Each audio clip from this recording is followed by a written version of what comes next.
ఓం శ్రీ గణేశాయ నమః. శ్రీమాత్రే నమః. శివాయ గురవే నమః. శ్రీకృష్ణ పరబ్రహ్మణే నమః. శ్రీరామాయ నమః. శ్రీ గురుభ్యో నమః. నారాయణం నమస్కృత్య నరం చైవ నరోత్తమం దేవీం సరస్వతీం వ్యాసం తతో జయముదీరయేత్. దధిశంక తుషారాభం క్షీరోదార్ణవ సంభవం నమామి శశినం సోమం శంభోర్ముకుటభూషణం. ప్రియ భగవద్బంధువులారా, మోహనవాణి పాడ్కాస్ట్ ఛానల్ ద్వారా నవగ్రహ పురాణ అంతర్గతమైనటువంటి చంద్రగ్రహం యొక్క మహిమని వింటూ ఉన్నటువంటి భక్తామ తల్లులకు తండ్రులకు మునుముందుగా నా యొక్క సాధువాదాలు. నిన్న మనం చంద్రుడి యొక్క మహిమలో భాగంగా ఒక యువరాజు జ్యోతిష్కుడు చెప్పినటువంటి మాటను కూడా లెక్క పెట్టకుండా ఒక నిర్లక్ష్య ధోరణితోటి అడవికి వెళ్ళాడు అని చెప్పుకున్నాం. వేటకి అడవిలో తాను ఒంటరిగా తప్పిపోయినాడు. పరివారం అంతా వెనకబడిపోయింది. తాను ఎక్కువ వచ్చినటువంటి గుర్రం కూడా నీళ్లు దాగి పొదల్లో దూరి మాయమైపోయింది. అటువైపే చూస్తూ ఉన్నాడు హిరణ్యగుప్తుడు. అతని కళ్ళు ఒక్కసారిగా చెదిరినాయి, ఒళ్ళు జలధరించిపోయింది. ఎందుకు ఆ గుర్రం పరిగెత్తి పారిపోయింది అనే విషయం దగ్గర మనం ఆపుకున్నాం కదా. ఆ గుర్రం ఎందుకు పారిపోయిందో అప్పుడు అతనికి అర్థమైంది. ఆ పొదలలో హుందాగా నిలబడ్డటువంటి భయంకరమైనటువంటి కళ్ళతో తననే చూస్తున్నటువంటి ఒక సింహం కనపడింది. ఒక్కసారిగా అది గర్జించింది. ఈ రాజకుమారుణ్ణి హెచ్చరిస్తుందా అన్నట్లుగా.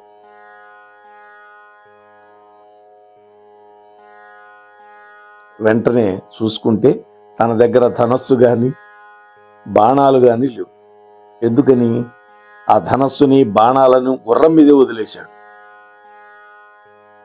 ఆ సింహం అతడి వైపు అడుగులు వేస్తుంది. అప్పటికే నాలుక పిడచగట్టే అంత దాహంతో ఉన్నాడు ఈ రాజకుమారుడు. దాహాన్ని కూడా మర్చిపోయినాడు. ప్రాణభయం అటువంటిది. వెనుదిరిగి పరుగులు అంకించుకున్నాడు హిరణ్యగుప్తుడు. సింహం అప్పటిదాకా నడుస్తున్నది కదా.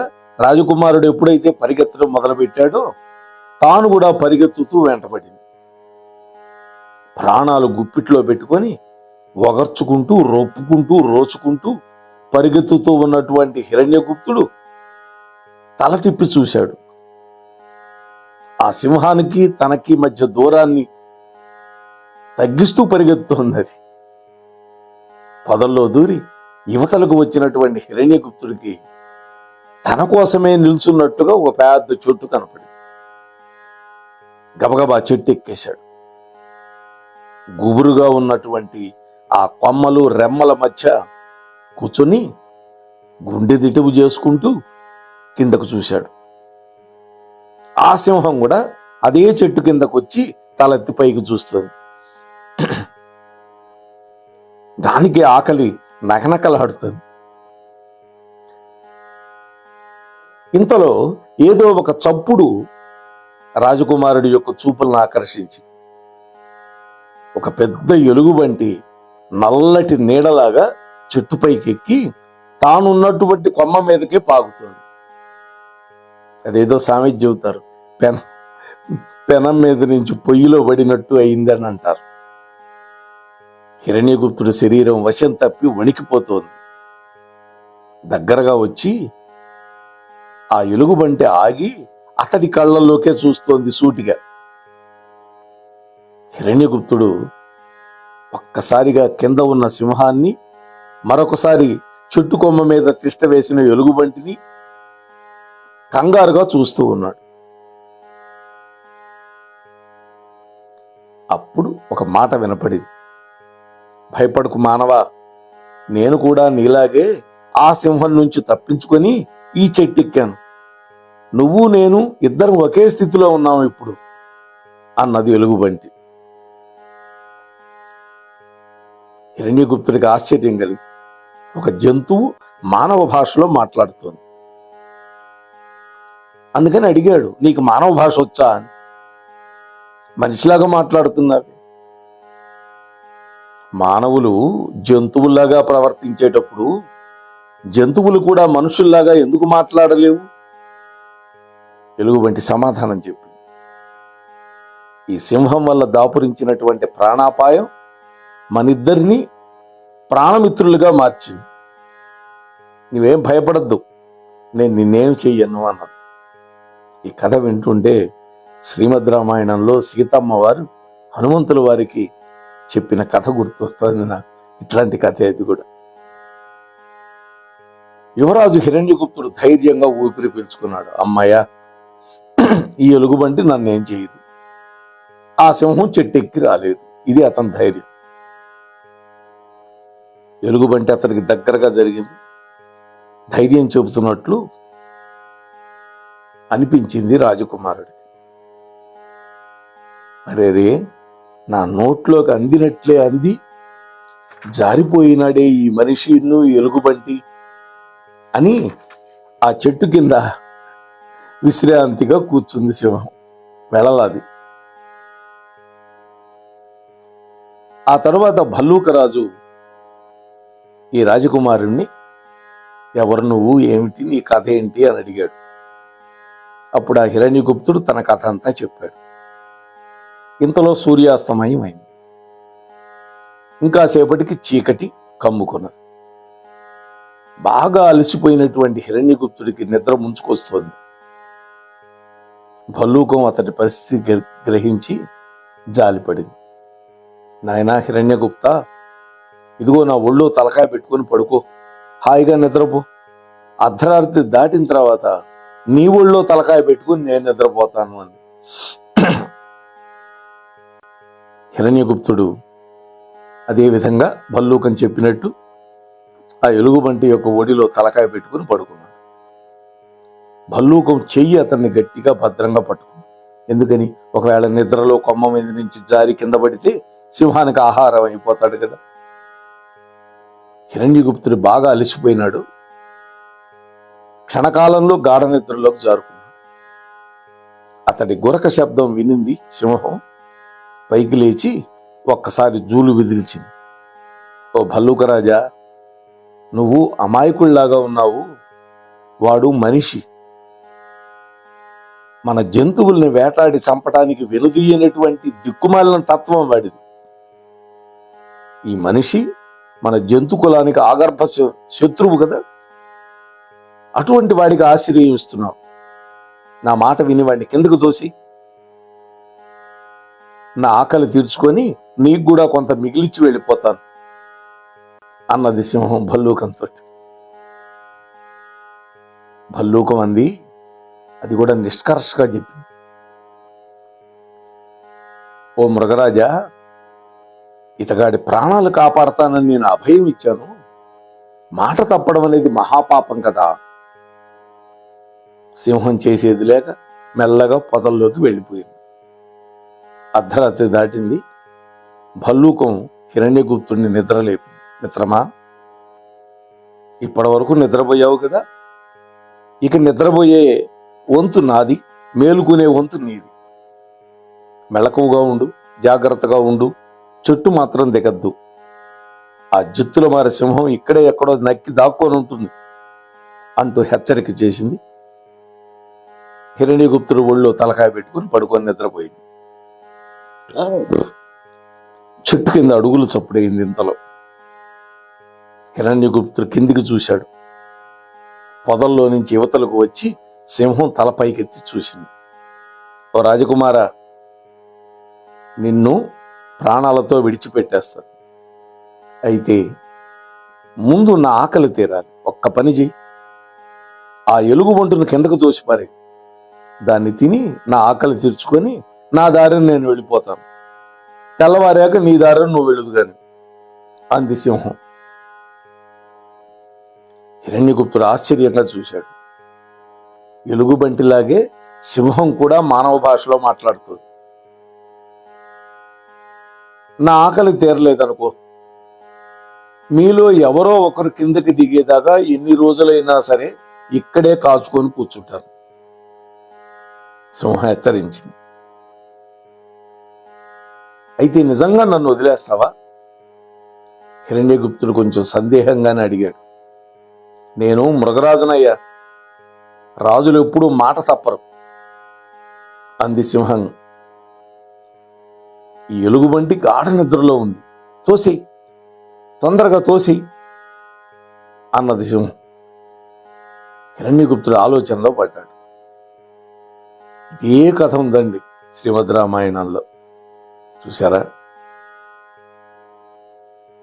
అరణ్యంలో ఉండే ఈ భల్లోకం ఇవాళ కాకపోతే రేపు ఆ సింహానికి ఆహారం కాక తప్పదు. ఇప్పుడే సింహానికి నైవేద్యం పెడితే నా ప్రాణాలు దక్కుతాయి కదా. ఏ మానవుడికైనా ఆత్మరక్షణే కదా ప్రథమ కర్తవ్యం అని మనస్సులో దిటవు చేసుకున్నాడు. ఓ నిర్ణయానికి వచ్చాడు. హిరణ్యగుప్తుడి చేతులు అసంకల్పితంగా కదిలినాయి. అమాయకంగా నిద్రపోతున్న ఎలుగుబంటిని బలంగా ఒక్క తోపు తోశాడు కిందకి. ఒక్కసారి మెళకు వచ్చింది. జారి పడబోయిన ఎలుగుబంటి చేతులు అప్రయత్నంగా ఒక కొమ్మను పట్టుకుంది. భద్రంగా కొమ్మ మీద కూర్చుంది. ఆ హిరణ్యగుప్తుడిని ఒక్కసారి అసహ్యంగా చూసింది. ఏమిటి మనిషి అని. నీచుడా, నీ సహజ లక్షణాన్ని నిరూపించుకున్నావే. నీ ప్రాణం కోసం నా ప్రాణాన్ని బలిపెట్టే ప్రయత్నం చేశావే. అయినా నిన్ను సింహానికి ఆహారంగా ఇవ్వను. చేసిన ద్రోహానికి శిక్షగా నిన్ను శపిస్తున్నాను. మతిభ్రమణతో పిచ్చివాడివైపో అంటూ శాపం పెట్టింది భల్లూకం. చూసారా? చాలాసేపు ఎదురు చూసింది సింహం. ఆశాభంగమై వెళ్ళిపోయింది. ఆ తరువాత ఈ ఎలుగుబంటి శాపం వల్ల మతిభ్రమించిన హిరణ్యగుప్తుడు గుడ్డలు చింపుకున్నాడు. చెట్టుపై నుంచి కిందకి దిగాడు. దారి తెన్ను తెలియకుండా ఆ కారడవిలో తిరుగుతూ ఉండిపోయాడు. అక్కడ తెల్లవారింది. యువరాజు కోసం అతడి వెంట వచ్చినటువంటి అతడి పరివారం అరణ్యంలో కొన్ని రోజుల పాటు తిరిగారు. చివరికి వాళ్ళు అనుకున్నారు, యువరాజు రాజ్యానికి చేరుకొని ఉంటాడు అని ఒక ఆశతోటి వాళ్ళు రాజ్యానికి వెళ్ళిపోయారు. కానీ రాజకుమారుడు అక్కడికి చేరల. రోజులు, వారాలు, నెలలు జరిగిపోతూ ఉన్నాయి. యోగానంద మహారాజు ఒకటి తర్వాత ఒకటిగా అనేక బృందాలని అరణ్యంలోకి పంపించాడు వెతకటానికి. అరణ్యంలో ఇరుగు పొరుగు రాజ్యాల్లో కూడా గాలించారు. వాళ్ళు ప్రయాసపడ్డారు. తిరిగి వస్తూనే ఉన్నారు ఉత్త చేతులతోటి. రాజ్యానికి ఏకైక వారసుడు ఎంత వెతికినా కనపడకపోయేసరికి ప్రాణాలతో లేడు అనేటువంటి ఒక నిర్ణయానికి వచ్చారు రాజదంపతులు. భయంకరమైన దుఃఖసాగరంలో మునిగిపోయారు. దుర్భరంగా కాలం వెళ్లదీస్తూ ఉన్నారు. చూడండి, ఇలాంటి పరిస్థితుల్లో ఒకరోజు ఉన్నట్లుండి గుర్తుపట్టడానికి వీలు లేని ఒక వికృతమైన ఆకారంతో హిరణ్యగుప్తుడు రాజధానిలో ప్రత్యక్షమయ్యాడు. మాట పలుకు లేకుండా పిచ్చిగా వ్యవహరిస్తూ ఉన్నాడు. అతి కష్టం మీద పోల్చుకున్నారు రాజభటులు. రాజమందిరానికి తీసుకొచ్చేశారు. ఒక్కగానొక్క కొడుకు ప్రాణాలతో తిరిగి వచ్చినందుకు ఆనందం ఒకవైపు ఉంది, పిచ్చివాడిగా మారిపోయినందుకు ఆవేదన. రాజదంపతులు మానసికమైన వేదనతో ఉక్కిరిబిక్కిరైపోతూ ఉన్నారు. రాజుగారి ఆజ్ఞతోటి రాజవైద్యుడు వచ్చి యువరాజుకు వైద్యం మొదలుపెట్టాడు. రోజులు గడుస్తున్నాయి. వైద్యం కొనసాగుతూనే ఉంది. యువరాజు హిరణ్యగుప్తుడి పిచ్చి మాత్రం నయం కాలం. చంద్రగ్రహం బట్టి పీడిస్తోందిగా. కనీసం అతన్ని ఆవహించిన మౌనం కూడా మాయం కాలం. అంటే ఉలుకు లేదు, పలుకు లేదు. యోగానంద మహారాజు మహామంత్రితోటి, రాజ్య వైద్యుడితోటి, ఆస్థాన జ్యోతిష్యుడితోటి ఒకరోజు సమావేశమైన. 6 నెలలుగా వైద్యం చేస్తున్నాను. నాకు తెలిసిన చికిత్స అన్నీ ప్రయోగించాను. ఇరుగు పొరుగు దేశాల వైద్యులను కూడా సంప్రదించాను. వాళ్ళు చెప్పినటువంటి చికిత్స కూడా చేశాను.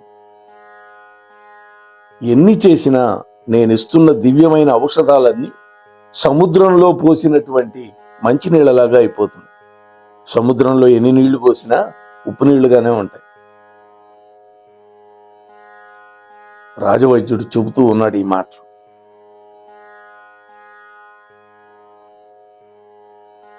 కనీసం మాట్లాడే శక్తినైనా ఇవ్వండి వైద్య శిఖామణి అని యోగానంద మహారాజు అడిగాడు.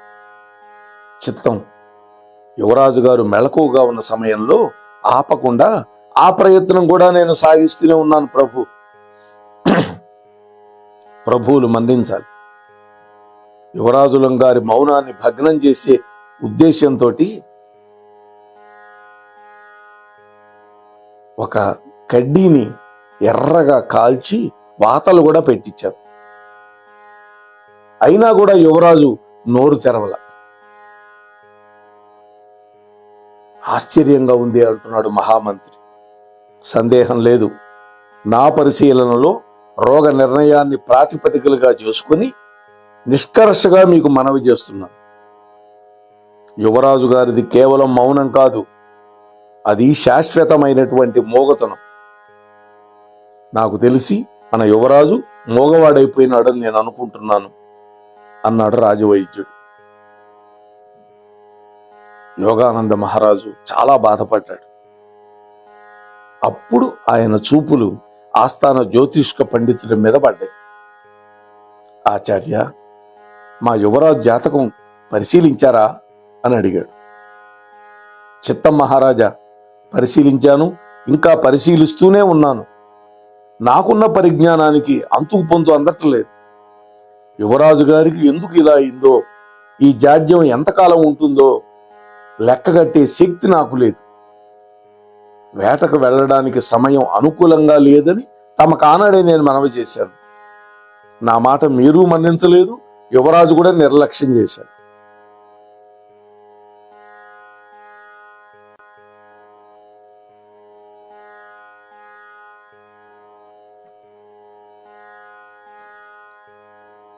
ప్రభువులు మన్నించాలి.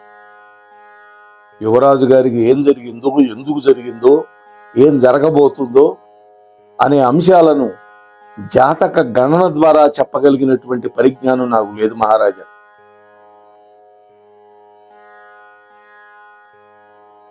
వరరుచి అనేటువంటి మహానుభావుడు జాతక చక్రాలు వేసి పరిస్థితులన్నీ చెప్పేటటువంటి వాడు.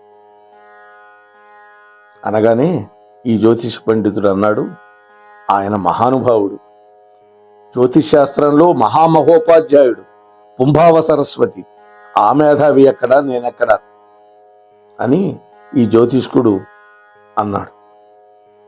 కానీ మన యొక్క దౌర్భాగ్యం, ఆ మహాజ్ఞాని ఇప్పుడు లేడు, కాలం చేశాడు.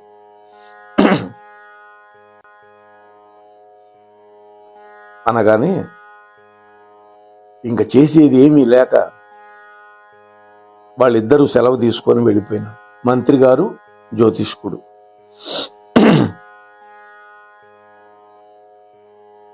యువరాజు గారి మతిభ్రమణ వ్యాధికి, మూగతనానికి విరుగుడు కూడా సూచించి ఉండేవారు ఆచార్య వరరుచి గనక ఉంటే అన్నాడు. మరి ఆ త్రికాలజ్ఞుడు కాలంలో గతించిపోయాడు కదా. ప్రభువులు మన్నించాలి, అది మన స్వయంకృతమే. అంగీకరిస్తున్నాం, మా స్వయంకృతమే. యోగానందుడు నిట్టూర్చాడు. ఎందుకని? జ్యోతిష పండితుడు ఈ సమయం మంచిది కాదు, వెళ్ళవద్దు అని చెప్పినా కూడా రాజుగారు నిర్లక్ష్యం చేశాడు, యువరాజు గారు కూడా నిర్లక్ష్యం చేశాడు. దానికి తగిన ఫలితం ఇప్పుడు అనుభవిస్తున్నారు వీళ్ళు.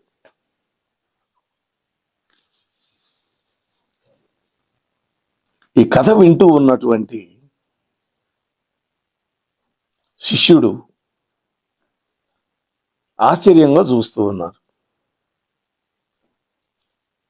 కథ ఆపి, వరరుచి ఎవరో మీకు తెలుసా అని నిర్వికల్ప ఆనంద స్వామి వారు శిష్యుల్ని అడిగాడు.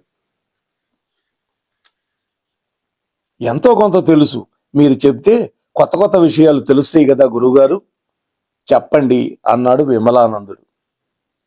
మరి ఆ వరరుచి ఎవరో, ఆయన కథ ఏమిటో తెలియాలి అంటే రేపటిదాకా మనం వేచి ఉందాం. రేపటి రోజు మీతో మనవి చేసే ప్రయత్నం చేస్తాను. అంతవరకు ఈ ఛానల్లో వచ్చే వింటూ ఉండండి, వినిపిస్తూ ఉండండి. నచ్చితే ఒక లైక్ ఇవ్వడం మాత్రం మర్చిపోవద్దు. కనీసం 10 మంది బంధుమిత్రులకి షేర్ చేయండి వీడియో అని మిమ్మల్ని వినయపూర్వకంగా మనవి చేసుకుంటూ, మనందరికీ మనఃకారకుడైనటువంటి చంద్రభగవానుడు అనుగ్రహ దృష్టితో మనందరినీ వీక్షించాలి అని మరొక్కసారి ప్రార్థన చేస్తూ ముగిస్తున్నాను. స్వస్తి సర్వేషాం. మన మోహనవాణి కార్యక్రమాలు మీకు నచ్చినట్లయితే వెంటనే ఒక లైక్ చేయండి, అలాగే కామెంట్ చేయండి, ఎక్కువ మందికి షేర్ చేయండి. సబ్స్క్రైబ్ చేసుకోకపోతే వెంటనే మన ఛానల్కి ఇప్పుడే సబ్స్క్రైబ్ చేసుకోండి. ధన్యవాదాలు.